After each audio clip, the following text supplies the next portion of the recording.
नमस्कार दोस्तों, स्वागत है आपका सरकारी फॉर्मशाला में। दोस्तों, पिछले वीडियो में मैंने आपसे वादा किया था कि जब बिहार ई-माफी पोर्टल पर पेमेंट का विकल्प शुरू होगा तो मैं आपके लिए लाइव वीडियो लेकर आऊंगा। अब विभाग ने अंचल वेरिफिकेशन का सिस्टम खत्म कर दिया है और आवेदन के साथ ही फीस अनिवार्य कर दी है। आज के वीडियो में मैं आपको दिखाऊंगा कि फॉर्म भरने से लेकर पेमेंट में प्रॉब्लम और उसे वेरीफाई करने का पूरा तरीका नया प्रोसेस के साथ। वीडियो को अंत तक देखिएगा क्योंकि पेमेंट के बाद एक ऐसी जगह आती है जहां अक्सर लोग गलती कर देते। तो चलिए बिना किसी देरी किए हुए चलते हैं हम ई-माफी पोर्टल पर। सबसे पहले अपने ब्राउजर में गूगल को ओपन करके उसमें लिखेंगे ई-माफी बिहार। उसके बाद आपके सामने इस तरह का लिंक, ये पहला वेबसाइट आएगा, इस पे क्लिक कर देना है। जैसे ही क्लिक करेंगे देखिए ई-माफी बिहार के होम पेज पे आ जाएंगे। उसके बाद यहाँ पे अप्लाई फॉर माफी पे क्लिक करना है। उसके बाद आपका जो भी रजिस्टर्ड मोबाइल नंबर हो उसको यहाँ पे इंटर करके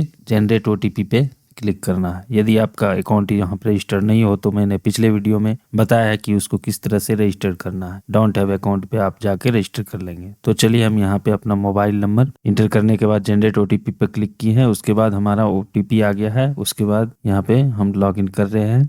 लॉग इन होने के बाद यहाँ पे आपको सबसे पहला काम करना है, देखिए यहाँ पे माफी हेतु शपथ पत्र, इस पे जाके आपको क्लिक करना है।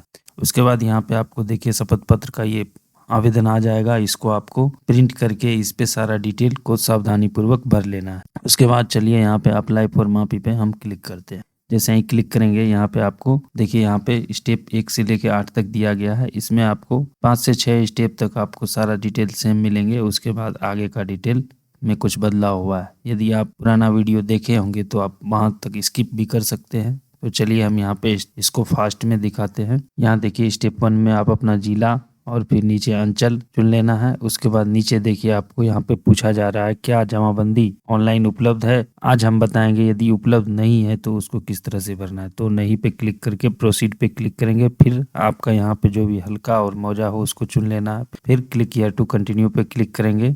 देखिए यहाँ पे माफी के लिए इस जमाबंदी का प्लॉट एवं रकबा विवरण डालें। इसमें आपको अपना खाता नंबर, खसरा नंबर और एरिया डाल के इसको ऐड कर लेना है। अब चलिए जब यहाँ पे यदि आपका जमाबंदी उपलब्ध हो तो उसको किस तरह से करना है। यहाँ पे आप अपना जिला, अंचल चुनेंगे। फिर यहाँ पे यस पे क्लिक करेंगे। फिर यहाँ पे आप हल्का, मौजा, फिर भाग संख्या, पृष्ठ संख्या आपका जो भी जमाबंदी का हो उसको यहाँ पे डाल के click here to get register to पे क्लिक करेंगे। जैसे ही क्लिक करेंगे आपके सामने नीचे आपके जमाबंदी का डिटेल आ जाएगा। उसको स्क्रॉल डाउन करके नीचे करेंगे। यहाँ पे आपको फिर उसी तरह से खाता, खसरा जिसका माफी करवाना हो उसको एंटर कर लेंगे। उसको फिर ऐड करेंगे। यदि एक से ज्यादा खाता, खसरा हो तो उसको भी फिर डाल के ऐड कर लेंगे। फिर प्रोसीड पे क्लिक करेंगे। देखिए अब हमारा जो है स्टेप 3 में जो है यहाँ पे आवेदक का विवरण इसमें आपको भरना है। जो भी आवेदन कर रहे हैं वो अपना पर्सनल डिटेल और आधार, मोबाइल इसमें इंटर कर लेंगे। उसके बाद नीचे देखिए आपको वर्तमान पता पूछा जा रहा है। इसमें आप अपना एड्रेस को जो है फिल कर लेंगे। और उसके बाद नीचे पूछा जा रहा है स्थायी पता। यदि आपका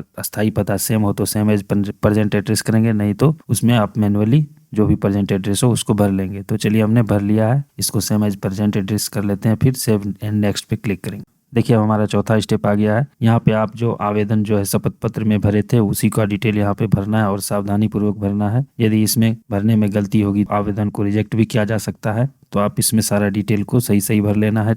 इसमें चारों चौहद्दी और चौहद्दीदारों का नाम और उसका पता, मोबाइल नंबर तथा ईमेल आईडी को यहाँ पे इंटर कर लेना। उसके बाद यहाँ सेव एंड नेक्स्ट पे क्लिक करेंगे। देखिए अब हमारा 5वां स्टेप जो है आ गया है। अन्य आवेदक या अन्य हिस्सेदार या माफी की जाने वाली भूमि की विवरण। इसमें जो है यदि आप कोई भी और आवेदक हो इसमें तो उनका नाम यहाँ पे इंटर कर लेंगे। यदि आप अकेले हैं तो सेव एंड नेक्स्ट पे क्लिक करेंगे। फिर देखिए आपको यहाँ से छठा स्टेप, आपको जो है 5 स्टेप तक आपको सेम प्रोसेस मिलेगा।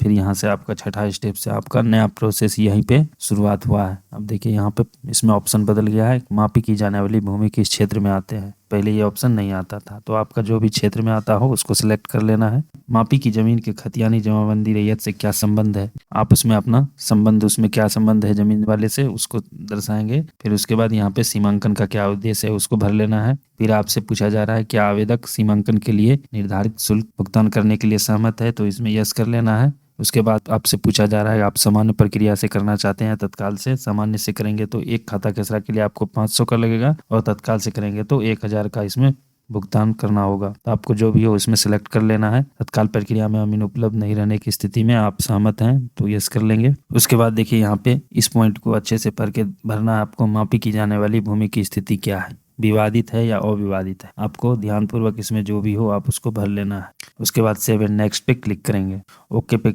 प्रेस करेंगे। उसके बाद देखिए अब हमारा 7वां स्टेप, इसमें जो है डॉक्यूमेंट अपलोड करने के लिए कहा जा रहा है। इसमें आप खतियान, लगान रसीद, दाखिल खारिज का स्वीकृति पत्र और एक साथ में जो है कि इनमें से कोई एक और एक स्वघोषणा पत्र, आपके पास जितने भी डॉक्यूमेंट हो यदि उपलब्ध हो तो उसको सभी को अपलोड कर देंगे। चलिए हमने यहाँ पे खतियान और स्वघोषणा पत्र को अपलोड कर दिया है। उसके बाद पूछा जा रहा है यहाँ नीचे उपरोक्त सभी खसरा पे शांतिपूर्ण दखल कब्जा है, उसमें यस कर देंगे। यदि न्यायालय में वाद लंबित होगा तो उसके साथ में जो है न्यायालय का आदेश प्रति भी इसमें लगाना होगा। उसके बाद चलिए सेव एंड नेक्स्ट पे क्लिक करते हैं। देखिए ओके पे क्लिक करेंगे। उसके बाद हमारा नेक्स्ट स्टेप में इसमें आ जाएगा फाइनल स्टेप। इसमें यदि कोई अभियुक्ति हो तो उसमें भरना है, नहीं तो यहाँ नीचे क्लिक करना है। मैं यह घोषणा करता हूँ, फिर सेव एंड नेक्स्ट पे क्लिक करेंगे, फिर ओके पे क्लिक करेंगे। देखिए हमारा यहाँ पे आवेदन सबमिट हो गया है।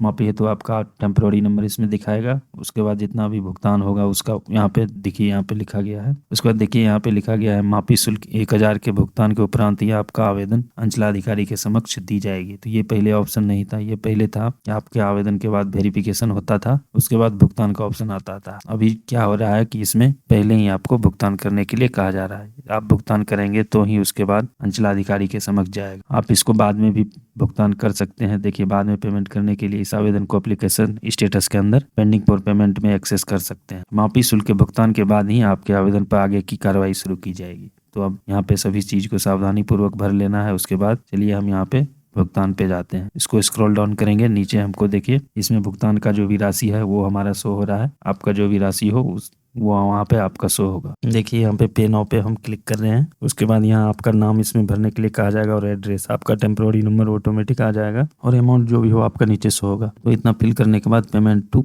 प्रोसीड पे क्लिक करना है। उसके बाद देखिए आपका रिडायरेक्ट हो रहा है। फिर यहाँ पे आपको रिडायरेक्ट होके इस पेज पे आ जाएगा मेक पेमेंट पे। इसमें आपका सर्किल डिस्ट्रिक्ट दिखाई देगा। फिर नीचे आके इसमें आई एम कन्फर्मिंग पे क्लिक करना है, फिर नेक्स्ट पे क्लिक करना है। देखिए यहाँ पे आपका रेफरेंस नंबर आएगा, उसको ओके करना है। फिर यहाँ पे देखिए आपसे मोड पूछा जा रहा है, आप ऑनलाइन में जमा कर सकते हैं तो ऑनलाइन पे क्लिक करेंगे। उसके बाद पेमेंट मेथड में आपका जो भी हो net banking, debit card, credit card, उसको सिलेक्ट कर लेना। फिर नीचे आपको बैंक सिलेक्ट करना है, आप किस बैंक से जमा करना चाहते हैं। चलिए हम यहाँ पे SBI सिलेक्ट कर लेते हैं। फिर उसके बाद नीचे देखिए आपको कैप्चा इसमें एंटर करने के लिए कहा जा रहा है। रिमार्क यदि कुछ हो तो डालना है, नहीं तो कोई कंपलसरी नहीं है। तो हम यहाँ पे कैप्चा डाल के इसको वैलिडेट पे क्लिक करते हैं। देखिए यहाँ पे captcha has been verified successfully. उसके बाद सबमिट पे क्लिक करेंगे, फिर click here to proceed to pay पे क्लिक करेंगे। उसके बाद देखिए हमको यहाँ पे SBI का बैंकिंग का ऑप्शन इसमें आ रहा है। आप किस मोड में करना चाहते हैं, UPI से SBI, credit card, debit card.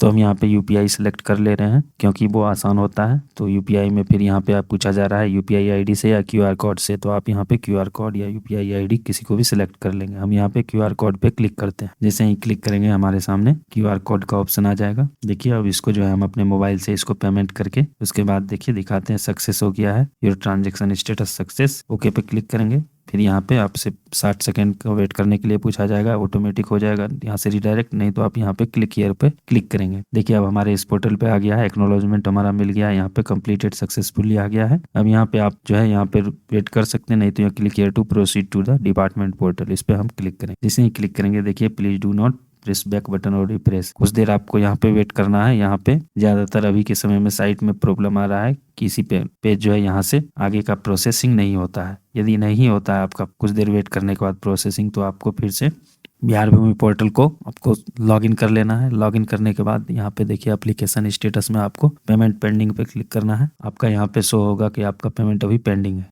देखिए यहाँ पे। फिर उसके बाद नीचे भुगतान सत्यापन पे आके क्लिक करेंगे।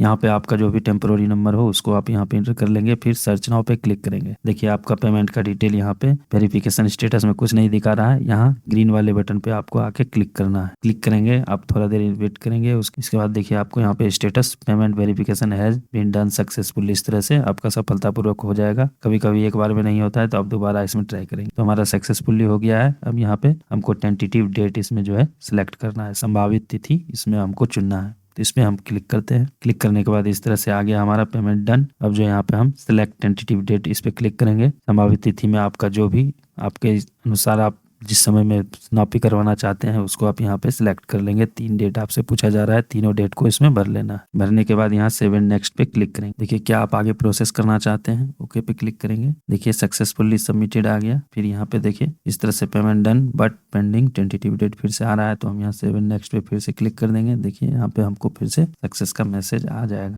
तो यहाँ पे सबमिटेड सक्सेसफुली इसमें हो गया है। अब यहाँ पे एप्लीकेशन स्टेटस में बुकिंग हिस्ट्री में जाके आप अपना हिस्ट्री को चेक कर सकते हैं। यहाँ पे आपका सारा हिस्ट्री दिखाई देगा। तो दोस्तों यह था मापी का नया और थोड़ा पेचीदा प्रोसेस। याद रखें अगर आपकी जानकारी गलत हुई और मापी नहीं हो पाई तो यह फीस आपको वापस नहीं मिलेंगे, इसलिए फॉर्म ध्यान से भरेंगे। अगर आपका पेमेंट कट गया और फिर भी पेंडिंग दिखा रहा है तो मुझे कमेंट में ज़रूर बताएं, मैं आपकी मदद करूंगा। ऐसी ही सटीक जानकारी के लिए सरकारी फॉर्मशाला को सब्सक्राइब जरूर करें। धन्यवाद। मिलते हैं अगले वीडियो में, तब तक के लिए जय हिंद जय बिहार।